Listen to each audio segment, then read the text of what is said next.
মাদ্রাসা হুজুরকে হুজুরের মূল্যবান বয়ান পেশ করার জন্য মাহফিল ইন্তেজামিয়া কমিটির পক্ষ থেকে আহ্বান করছি।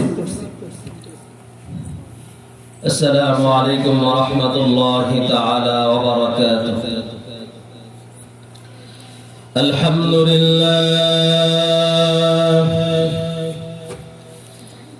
আলহামদুলিল্লাহি ওয়া কাফা ওয়া সালামুন আলা ইবাদিহি আল্লাযীনা ইসতাফা।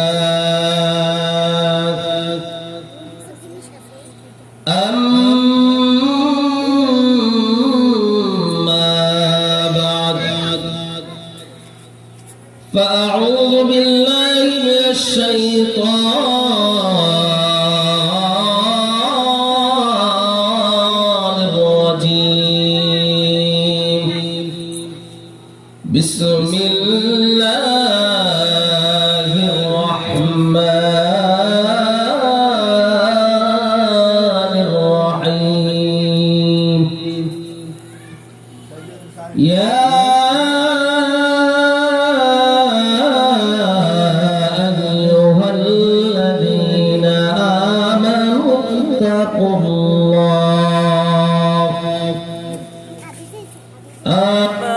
اتقوا الله حق تقاته ولا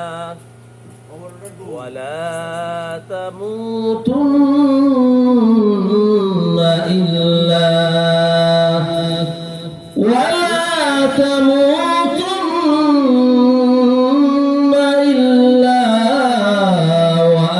وأنتم مسلمون. وقال النبي صلى الله عليه وسلم إن من أحبكم إلي أحسنكم أخلاقا. صدق الله العظيم وصدق رسوله النبي الكريم.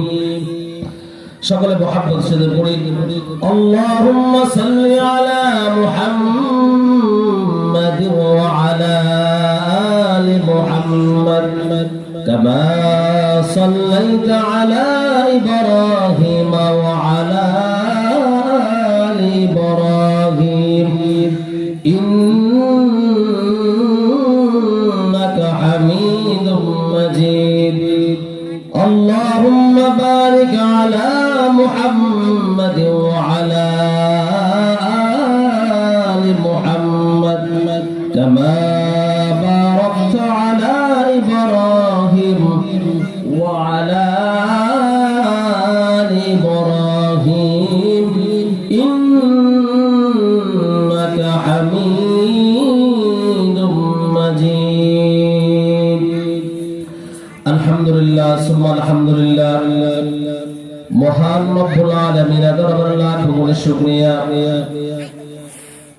আল্লাহ সুবহানাহু ওয়া তাআলা যোগপুকুরিয়া তালিমুল কোরআন মাদ্রাসা ও মসজিদের উপলক্ষে আজকে ওয়াজ ও মাহফিলের এই জান্নাতি বাগান, এত সুন্দর কোরআনের আয়াত, এত সুন্দর একটি আয়োজন সাজাইয়া রব্বুল আলামিন আমাদেরকে দুনিয়ার সমস্ত কাজকর্ম থেকে ফারেক করে আল্লাহর দুনিয়ার মধ্যে সবচেয়ে শ্রেষ্ঠতম জায়গা মুফাসসিরিনে কেরাম বলেন বেহেশতের বাগান, জান্নাতের বাগান হলো এই আজকের এই প্যান্ডেলটা। এই প্যান্ডেলটা আজকে আছে, আগামীকালকেও থাকবে না। এই যে আল্লাহ তাআলা আমাদেরকে এত সুন্দর একটি জান্নাতের বাগান উপর দিয়েছেন, আমরা আসতে পারলাম, বসতে পারলাম, এজন্য আমরা অন্তরের অন্তঃস্থল থেকে কালিমাতুশ শুকরিয়া জ্ঞাপন করি, বলে আলহামদুলিল্লাহ। আমি সময় সংক্ষিপ্ত এই কারণে কোরআনে কারীম থেকে একটি খানা আয়াত তেলাওয়াত করলাম, লক্ষ হাদিস থেকে একটা হাদিস তেলাওয়াত করলাম। আল্লাহ তাআলা যেন এই অল্প সময়ের মধ্যে যেন আমার দ্বারা গুনাহগার নালায়েকের জবান দিয়ে কোরআনের কথা এবং হাদিসের কথাটা বলার এবং আপনাদেরকেও ধৈর্য সহকারে আমলের নিয়ে শোনার তৌফিক দান করেন। সকলে বলেন আমিন। সম্মানিত হাজিরিন, আল্লাহ তাআলা বলেন, ইয়া আইয়ুহাল্লাযীনা আমানুত্তাকুল্লাহ। আল্লাহ বলেন, হে ঈমানদারগণ। আল্লাহ তাআলা বলেন, হে ঈমানদারগণ, আমি আল্লাহকে ভয় করো।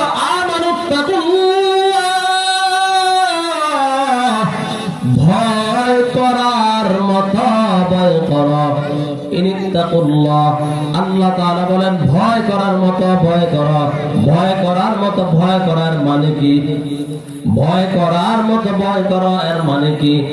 আল্লাহ তাআলা বলেন, আমি আল্লাহকে তোমরা যেভাবে ভয় করার দরকার ওইভাবে ভয় করো। যেমন আপনার সামনে গুনার পরিবেশ হাজির হয়েছে, আপনার ডানে গুনাহ বামে গুনাহ, কিন্তু আপনি আল্লাহকে ভয় করার কারণে ওই গুনার দিকে আপনি আর দাপিত হলেন না। আপনার সামনে গুনাহ, আপনার ডানে গুনাহ, আপনার বামে গুনাহ, কিন্তু আপনার মধ্যে, আপনার দিলের মধ্যে আল্লাহর ভয়। সে আল্লাহর ভয়ের কারণে আপনি আর গুনার দিকে চললেন না। এটাই বলতেছে আল্লাহ, ভয় করার মতো ভয় করো। ইনিত্তাকুল্লাহ। যদি আল্লাহর ভয় কারোর মধ্যে চলে আসে, আল্লাহর ভয় কারোর মধ্যে যদি চলে আসে, হযরত ওমর ফারুক রাদিয়াল্লাহু তাআলা আনহু, ওমর ফারুক রাদিয়াল্লাহু তাআলা আনহু বলেন, তাকওয়া আল্লাহকে ভয় করার মতো কেমনে ভয় করব?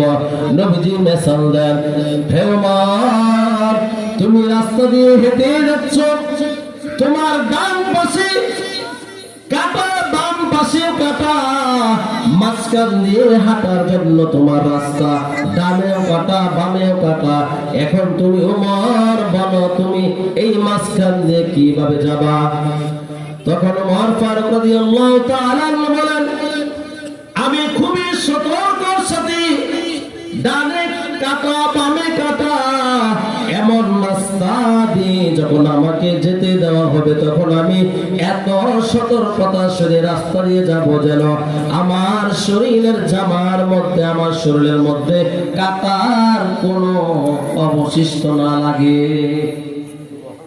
এত সতর্কতার সাথে যেতে হবে যে ডানেও কাঁটা বামেও কাঁটা, যে এই কাঁটা যেন আমার শরীরের মধ্যে না লাগে। তখন নবীজি বলেন, আমানুত্তাকুল্লাহ, ভয় করার মতো ভয়। আল্লাহ যে বলছেন, হে ঈমানদারগণ, তাকওয়া অর্জন করো, আমাকে ভয় করার মতো ভয় করো। ভয় করার মতো ভয় মানে যেভাবে নবীজি বললেন, হে ওমর, তোমার রাস্তার ডানেও কাঁটা বামেও কাঁটা, এই রাস্তার মাঝখান দিয়ে তোমাকে হাঁটতে হবে। হাঁটার সময় তোমাকে যেমন সতর্কতার সহিত হাঁটতে হবে, একটু 19-20 হয়ে গেলে তোমার শরীরের মধ্যে কাঁটা বিঁধে যাবে, তোমার জামার মধ্যে কাঁটা বিঁধে যাবে। এই কারণে তোমাকে খুব সতর্কতার সহিত এই রাস্তা দিয়ে হেঁটে যেতে হবে। আল্লাহ তাআলা এটাই বুঝাইতেছেন, আমি আল্লাহকে ভয় করার মতো ভয় করো। মুয়াজ্জিন সাহেব সকালবেলা ফজরের সময় আসসালাতু খায়রুম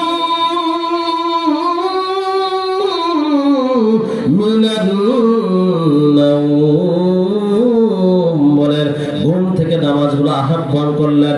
মুয়াজ্জিন সাহেব যোহরের সময় আহ্বান করলেন, হাইয়া আলাল ফালাহ, হাইয়া আলাস সালাহ।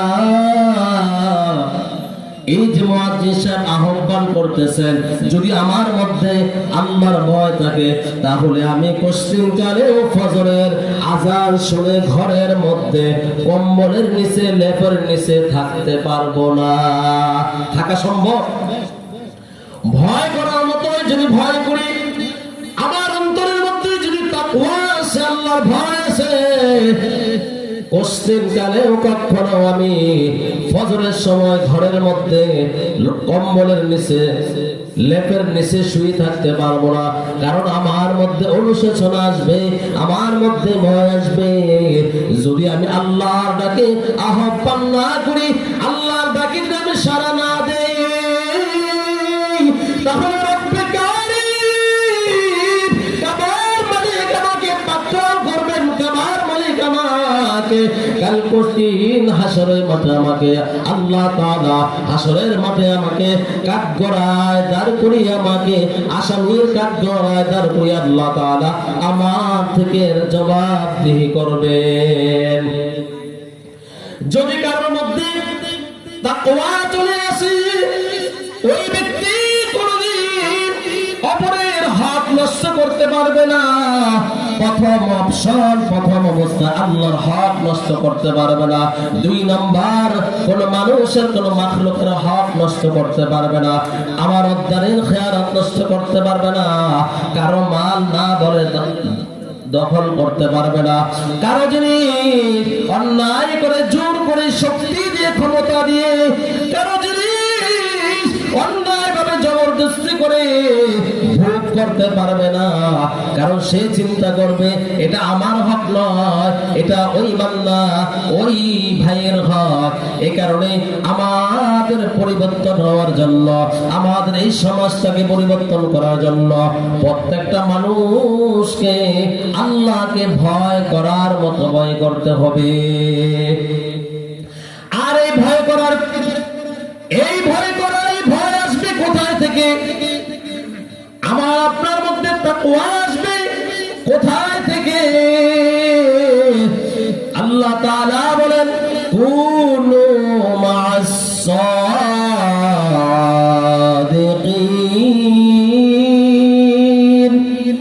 আল্লাহ তাআলা বলেন, তোমরা সত্যবাদী, সালেহদের সাথে, তোমরা সত্যবাদীদের সাথে তোমরা ওঠা বসা করো, সত্যবাদীদের সাথে তোমরা ওঠা বসা করো, সত্যবাদীদের সাথে আল্লাহওয়ালা বুজুর্গদের সোহবতে তোমরা চলে যাও।